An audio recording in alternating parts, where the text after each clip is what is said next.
हैं इंडिया आज तक की लाइव आपकी आवाज।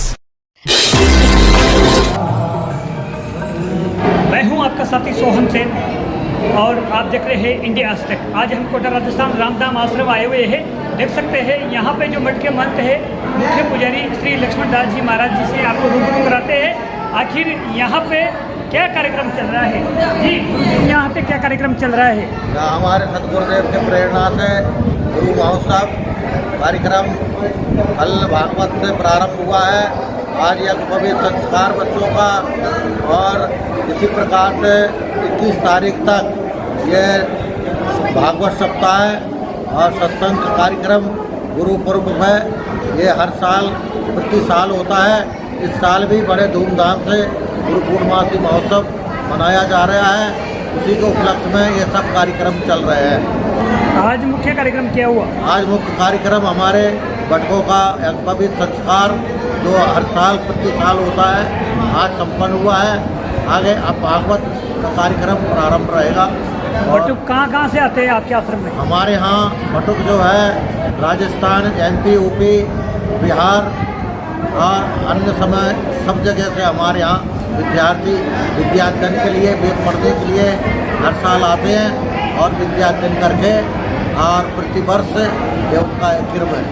आज कितने बटुक है उनका जो जनेऊ संस्कार हुआ? आज हमारे यहाँ 21 बटकों का ये संस्कार हुआ है और अब इनका वेद प्रारंभ हो जाएगा।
किसी तरीके का उसमें कोई अवरोध नहीं है। यदि आप सक्षम हैं तो यह नियम, आसन, प्राणायाम, प्रत्याहार, धारणा, ध्यान और समाधि में आप अपने चक्रों का भेदन करते हुए आइए आज्ञा चक्र में और आज्ञा चक्र के बाद ब्रह्म रंध्र का भेदन करते हुए परब्रह्म परमात्मा की परम ज्योति में विलीन हो जाए।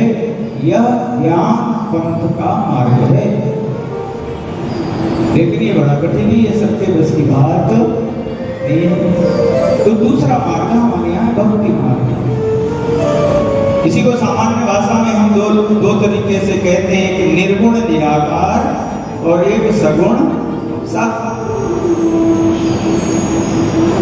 निर्गुण ब्रह्म के विषय में आप बहुत सुनते हैं, लोगों का तर्क समझते हैं, और जो लोग निर्गुण के विषय में ज्यादा जानते नहीं हैं, समझते नहीं हैं, वो सगुण के विषय में तर्क देते हैं, ये यहाँ ठीक नहीं है।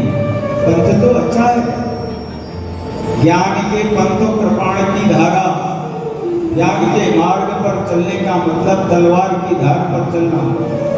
लेकिन जो लोग नहीं समझते वो सगुण के ऊपर टिप्पणी करते हैं।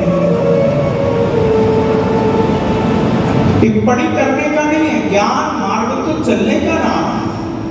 लेकिन कोई इतना सक्षम नहीं है कि ज्ञान के मार्ग पर चल पाए, तो भक्ति का मार्ग बताया गया।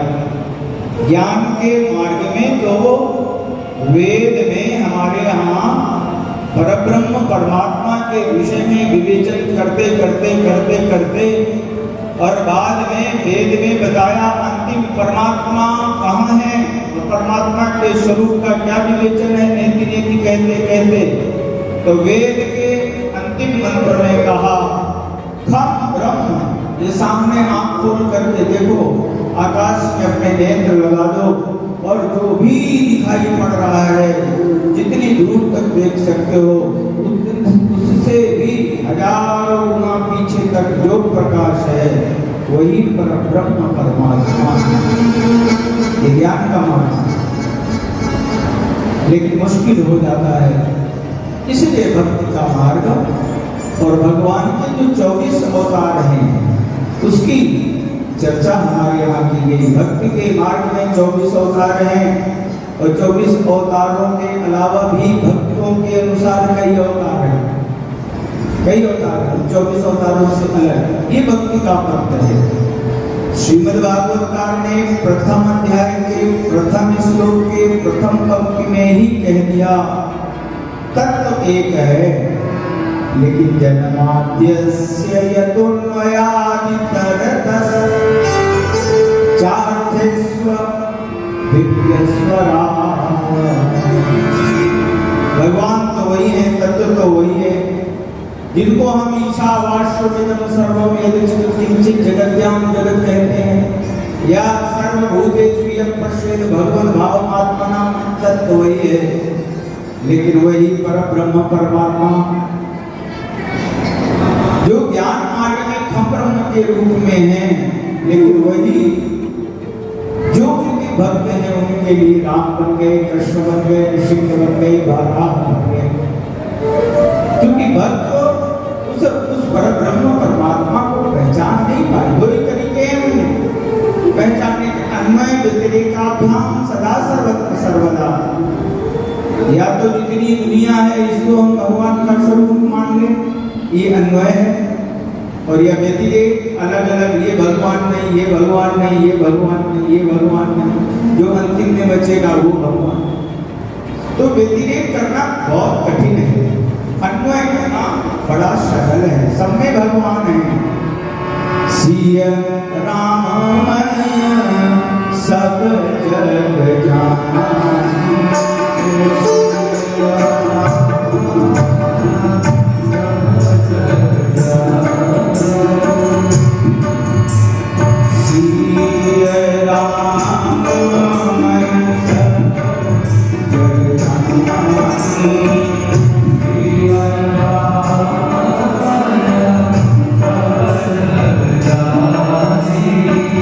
जो राजा थे वैसा नहीं था।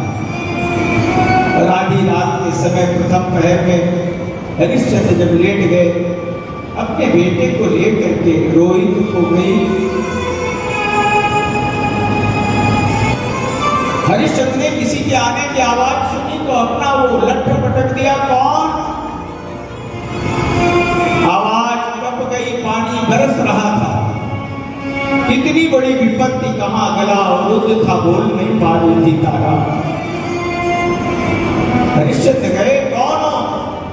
ऐसे कर की चोरी क्यों कर रही हो? गंगा में प्रवाहित करना तो ये मेरा घाट है, पहले कुछ मुझे दे, इसके बाद प्रवाहित करना। कुछ भी तो नहीं था, एक साड़ी थी, कफन भी नहीं था, तो साड़ी का आधा भाग को फाड़ करके रोहित को कफन दिया था कारण ने। अब क्या दे?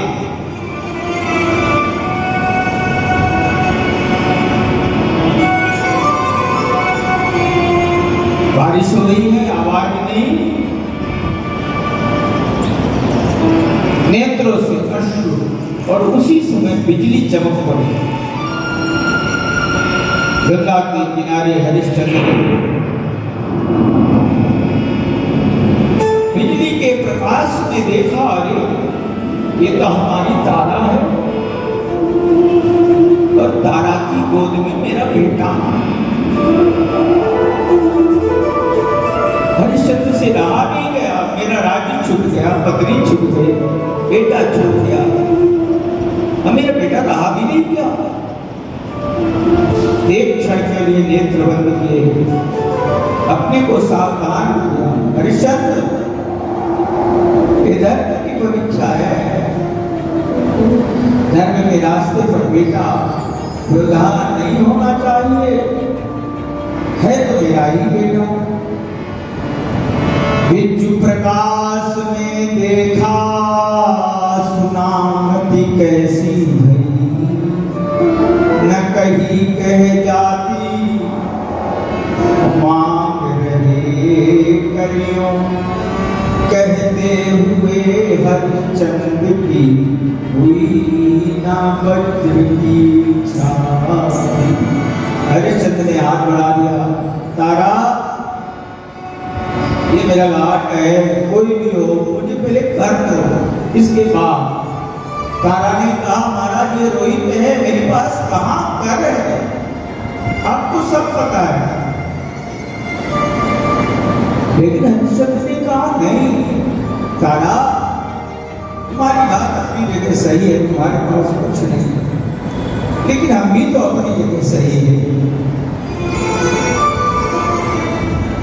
अरे तारा, हमारा धर्म चला जाएगा, इसलिए धर्म के बचाने के लिए इस बालक को निमित्त कर दो। आदि धोती का अंग वस्त्र फाड़ करके हरिश्चंद्र करके रूप में तारा ने चुकाया। तब हरिश्चंद्र ने कहा, अब कर मिल गया, अब दोनों मिलकर के अपने बेटे का अंतिम संस्कार करेंगे। जैसी गोद में लिया हरिश्चंद्र ने ना, वहीं पर भगवान प्रकट हो गए और कहा, हरिश्चंद्र, तुमने धर्म के लिए इतना बड़ा त्याग किया, ये तो तुम्हारी परीक्षा ली जा रही थी, जब तक पृथ्वी रहेगी लोग तुम्हारे नाम की शपथ खाएंगे, तुम सत्यवादी हो। शिवी दधीच हरिश्चंद्र नरेशा, शिव दधीच हरिश्चंद्र नरेशा, शिव हरिश्चंद्र नरेशा, शिव दधीच हरिश्चंद्र नरेशा,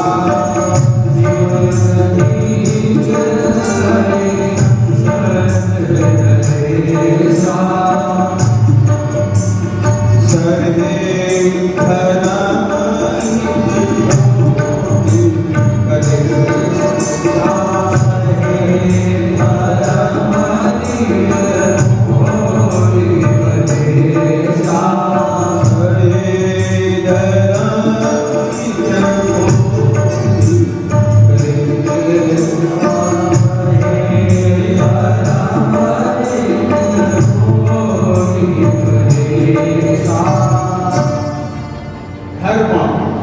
परीक्षा लेता है। धर्म का इन्होंने आचरण किया। शिवी ने तो कबूतर के चक्कर में अंग अंग काट करके दे दिया, दधीची ने तो पूरा शरीर ही दे दिया, पूरा शरीर। और दधीची की पत्नी उस समय गर्भवती थी, तो उन्होंने एक बार तो कहा, महाराज थोड़े दिन रुक जाओ, बेटा हो जाए तो हम भी चलेंगे। दधीची ने कहा, नहीं, ये समाज के कार्य के लिए, धर्म के लिए बलिदान होने का समय बार बार नहीं आता, तुम अपनी चिंता मत करो, धर्म की चिंता मत करो। पर पूरा शरीर ही क्या दे दिया, अस्थियां दान कर दी। तो उनकी पत्नी को बहुत बहुत वेदना हुई। उनके गर्भ में बेटा था, उन्होंने अपने बेटे का उसी समय परित्याग कर दिया और एक पीपल का वृक्ष था, उस पीपल के नीचे उस बेटे को रख दिया। अब हम अपना शरीर छोड़ देंगे, और माता जी ने शरीर छोड़ दिया। उस बंधुओं धर्म के आचरण के कारण उसी बालक का पालन पोषण पीपल ने किया, वृक्ष ने, और इसीलिए वही बेटा जब बड़ा तो पीपल ने पालन पोषण किया, इसीलिए उसका नाम पिपलाद पड़ा। बहुत बड़े महात्मा हुए। जैसे जैसे महात्माओं की कथा होती है, और आजकल केवल धर्म के नाम पर हम प्रसाद बांट के खा पी के बराबर करना चाहते हैं। धर्म लोग कहते हैं अरे धर्म का आचरण करो तो बड़ा आनंद होगा, हलवा रबड़ी, नहीं नहीं नहीं, गलत धारणा है। धर्म धर्म शब्द का अर्थ होता है क्रियते इति धर्म, जिसको धारण किया जा सके। हमारे यहाँ धार्मिक महापुरुष कभी खा पी करके महापुरुषों ने समय नहीं बिताया। महाराज हमारे यहाँ व्रत करते हैं, वृक्ष चांद्रायण व्रत, चांद्रायण व्रत, वृक्ष चांद्रायण, निर्जला निराहार। आप शास्त्रों का अध्ययन करिए, जो धार्मिक आचरण करने वाले हमारे महापुरुष हैं, उन्होंने कितना कष्ट उठाया है। तभी धर्म का आचरण हो सकता है, तभी हम धर्म का पालन कर सकते हैं। धर्म का आडंबर करना एक अलग बात है। धर्म के आडंबर की चादर को ओढ़ करके समाज से केवल अपने खाने पीने का साधन एकत्रित करना, इसको धर्म नहीं कहते हैं। इनको भोगना पड़ता है, ये ध्यान रखना, उनको भोगना पड़ता है। लेकिन धर्म का आचरण बड़ा क्लिष्ट है, बड़ा कठिन है। और जिन्होंने भी धारण किया, आज हमने इतने प्रेम से याद करते हैं, इतने। अभी आपसे हम पूछे हैं, बताइए आपके पिताजी के बाबा का क्या नाम था? तो 10% लोग बता पाएंगे कि पिताजी के बाबा, माने हमारे परदादा का क्या नाम? 10% लोग नहीं जानते। लेकिन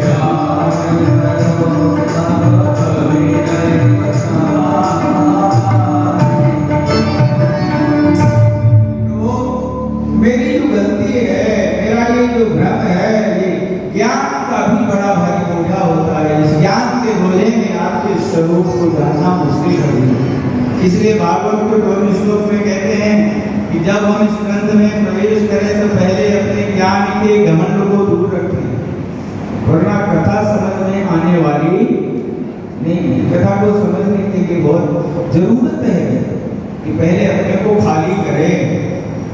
इसलिए आप देखिए दुनिया में कथा तो रोज सुनते हैं। किसी भी व्यक्ति से बात करिए ना, कथा सुनिए, वो कहता है महाराज मैंने हजारों लाखों कथाएं सुन डाली। और आजकल तो टीवी में 24 घंटे हर चैनल पर आती रहती है। लोग कहते महाराज हजारों कथाएं सुन डाली। सही बोलते हैं, उनसे पूछो ना, वो भले ना समझे इसका अर्थ, लेकिन बिल्कुल सही बोल रहे हैं। वो साफ साफ कहते हैं हमने कथा सुनी और डाल दी, हमारे पास कुछ बचा नहीं। ये वेदांत का एक बड़ा अच्छा उदाहरण है। हमारे यहाँ वेदांत पढ़ाया जाता है तो ये उदाहरण समझाया जाता था कि संसार में कैसा जीवन है। बोले हमारा जीवन ऐसा है जैसे एक बंदर मक्के के खेत में घुसा, एक भुट्टा तोड़ा बगल में दबाया, फिर दूसरा तोड़ा तो बगल में दबाया, पहले वाला नीचे चढ़ गया, फिर दबाया, पूरे खेत में इधर से उधर तक उसने भुट्टे तोड़े, बगल में दबाए, लेकिन बंदर के पास बचा क्या? एक भुट्टा। लेकिन उसी समय खेत वाला आ गया और उसने शोर मचाया तो दौड़ने लगा तो बगल वाला भी चला गया।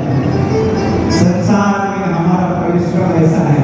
वेदांत में कहते हैं कि ये संसार का परिश्रम कैसा, मैंने जिंदगी भर कमाया, रोज सुबह उठते हैं, किसी से पूछिए साहब मैं बहुत व्यस्त हूँ, मेरे पास समय नहीं है, सुबह से चलता है, शाम के थका हारा लौटता है घर में, फिर सुबह वैसे उठता है, फिर चलता है, पूरे जीवन दौड़ता है।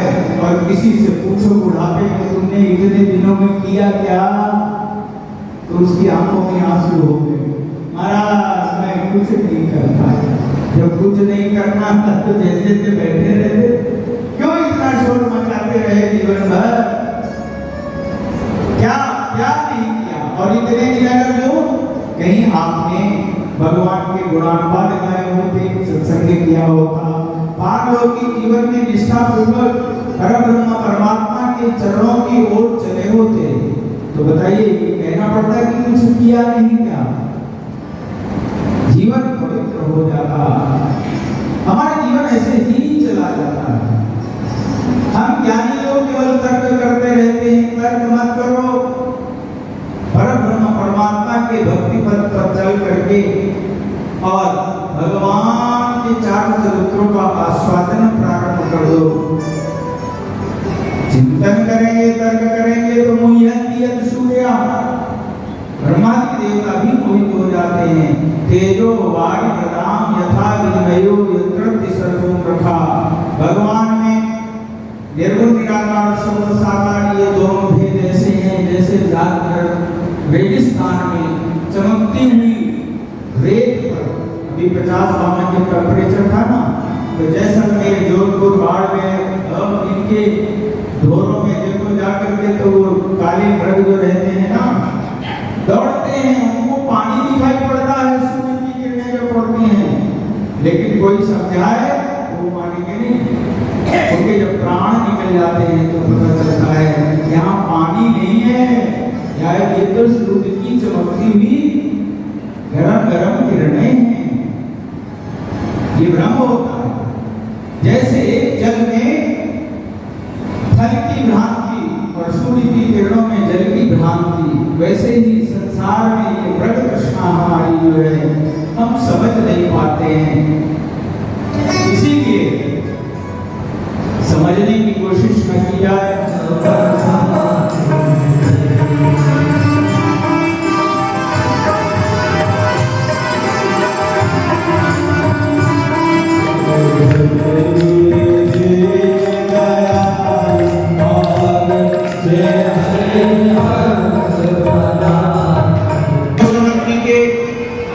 अध्यक्षता में और एक निर्णय हुआ कि कहाँ जाया जाए जहाँ कलयुग का प्रवेश न हो।